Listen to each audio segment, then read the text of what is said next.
দীর্ঘ ১৬ বছর প্রহসনমূলক নির্বাচনে গায়ের জোরে বাংলাদেশের রাষ্ট্রের প্রধান হিসেবে দায়িত্ব পালন করেছেন বাংলাদেশ আওয়ামী লীগের সভানেত্রী সাবেক প্রধানমন্ত্রী শেখ হাসিনা। ছাত্র আন্দোলনের তোপের মুখে পড়ে দেশ ছেড়ে পালিয়ে যাওয়ার পরেই বেরিয়ে আসছে একের পর এক তার নানান কুকীর্তি। মুখ খুলছে সাধারণ মানুষ। তার মতের বাইরের রাজনীতির ভিন্নমত পোষণকারীদের দমন করতে আওয়ামী লীগ সরকারের সময় বিভিন্ন মানুষকে জোর করে গুম করা হয়েছে। আমাকে গুম করে রাখা হয় এখানে, জায়গাটা খুবই কাছে, ওখানে এটা জয়েন্ট ইন্টারভেনশন সেল বলে। এই সকল মানুষকে রাজধানীর যে গোপন ঘরে আটকে রাখা হতো সেই জায়গার নাম আয়নাঘর। শেখ হাসিনার আস্থাভাজন বাংলাদেশের সামরিক বাহিনীর গোয়েন্দা বিভাগের কিছু অসৎ অফিসার এই আয়নাঘর পরিচালনা করত, নির্যাতন চালাতো আটকে রাখা মানুষের উপর। আজকের এই ভিডিওতে শেখ হাসিনার আয়নাঘরের বিষয়ে আলোচনা করা হবে। ভালো লাগলে চ্যানেলটি সাবস্ক্রাইব করে শেয়ার করবেন। বাংলাদেশের প্রতিরক্ষা বাহিনীর গোয়েন্দা বিভাগের directorate general force of intelligence বা ডিজিএফআই হিসেবে পরিচিত। অভিযোগ রয়েছে যে ডিজিএফআই এর কাউন্টার টেররিজম ইন্টেলিজেন্স ব্যুরো বা সিটিআইবি আয়নাঘর নামে পরিচিত কুখ্যাত কারাগারটির রক্ষণাবেক্ষণ করে থাকে। ২০২২ সালে সুইডেন ভিত্তিক একটি স্বাধীন গণমাধ্যম নেট্রো নিউজে এক অনুসন্ধানী প্রতিবেদনে উঠে আসে এই আয়নাঘরের তথ্য। সেখান থেকেই দেশের মানুষ জানতে পারে এই আয়নাঘরের আসল রহস্য। সেখানে বিভিন্ন সময়ে গুমের শিকার ব্যক্তিদের নিয়ে অমানবিক নির্যাতন চালানো হতো।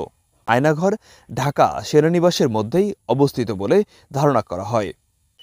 আয়নাঘরে বন্দী থাকা সাবেক সেনা সদস্য এক ব্রিগেডিয়ার জেনারেল জানিয়েছেন, জায়গাটা খুবই কাছে, ওখানে এটা জয়েন্ট ইন্টারভেনশন সেল বলে। জয়েন্ট ইন্টারভেনশন সেল ওইটাকে ডেভেলপ করে তারা আয়নাঘর বানানো হয়। প্রচুর লোক ওখানে আটকানো আছে, মানবতা জীবনযাপন করতে, কান্নাকাটি করতে, বিশ্রী এক অবস্থা। দীর্ঘদিন ধরে কান্না, রাতে ঘুমাইতে পারে না, টর্চার নির্যাতন চলতেছে, মুখ বন্ধ। এটা তো একটা স্বাধীন দেশে হইতে পারে না। আমরা কারো পরাধীন না, কাউকে উঠে নিয়ে রাখা যায় না এইভাবে। এই সেনাবাহিনী আমাদের গর্বের সেনাবাহিনী, স্বাধীনতার প্রতীক সেনাবাহিনী। এই সেনাবাহিনীর উপর বন্দুক রেখে কিছু অসৎ ডিজিএফআই কর্মকর্তা রাজনৈতিক সুবিধা নেওয়ার জন্য সেনাবাহিনীকে বদনামে ফেলাতে পারে না। এই লোকদেরকে চিহ্নিত করতে হবে, বিচার আনতে হবে, এবং এদেরকে সবাইকে থাকতে হবে। গুমের শিকার হওয়া বেশ কয়েকজন সেনা সদস্য এই আয়নাঘরের অবস্থান প্রকাশ করেছেন। তারা জানিয়েছেন এই আয়নাঘরটি ডিজিএফআই এর অফিসের ঠিক পেছনে অবস্থিত। এখানে কমপক্ষে 16টি কক্ষ রয়েছে, যেখানে একসাথে 30 জনকে বন্দি করে রাখা যায়। আয়নাঘরের দায়িত্বে থাকা কয়েকজন সামরিক কর্মকর্তা গোপন এই আয়নাঘরের ছবি প্রকাশ করেছেন, যা এখন সোশ্যাল মিডিয়াতে বেশ সমালোচিত। এসব ছবি দেখলে বোঝা যায় ভয়ঙ্কর এই কারাগারের কাউকে বন্দি করে রাখা কতটা অমানবিক। এখানে বহু নিরপরাধ মানুষকে জোরপূর্বক গুম করে বছরের পর বছর, এমনকি যুগের পর যুগ বন্দি করে নির্যাতন করা হচ্ছে। আমি সচিব হই এবং রাষ্ট্রদূত ছিলাম কয়েকটি দেশে। আমাকে 2017 সালের ইলেকশনের আগে আমি এয়ারপোর্ট যাচ্ছিলাম আমার মেয়েকে আনার জন্য। আমাকে 8-10 জন লোক বহুদিন ধরে ফলো করছিল। আমার গাড়ি ভেঙে আমাকে নিয়ে জোর করে 2টা পিস্তল থেকে আমাকে নিয়ে গেছে এবং আমাকে আয়না করে নিয়ে এসে এখানে রেখেছে। আমি যেহেতু সেনাবাহিনীর অফিসার এবং এই ঢাকারই অফিসার, আমি ঢাকা সেনাবাসী ছিলাম, আমি জানতাম কোথায় আমাকে রাখা হচ্ছে।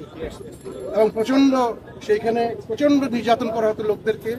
কয়েকজন গুটি কয়েক আমাদের পলিটিক্যাল অফিসার যারা সেনাবাহিনীর বাণিজ্য ডুবিয়ে দিয়েছে ডিজিএফআই থেকে তারা স্বার্থান্বেষী, কত যে লোক মেরেছে তারা খোদায় জানে। আয়নাঘরের ছবি হিসেবে সামাজিক যোগাযোগ মাধ্যমে এমন বেশ কিছু ছবি ইতিমধ্যে ভাইরাল হয়েছে, যা দেখলেই বোঝা যাচ্ছে বহু মানুষের কঙ্কালের স্তূপ কতটা ভয়ঙ্কর এই কয়েদখানাটি।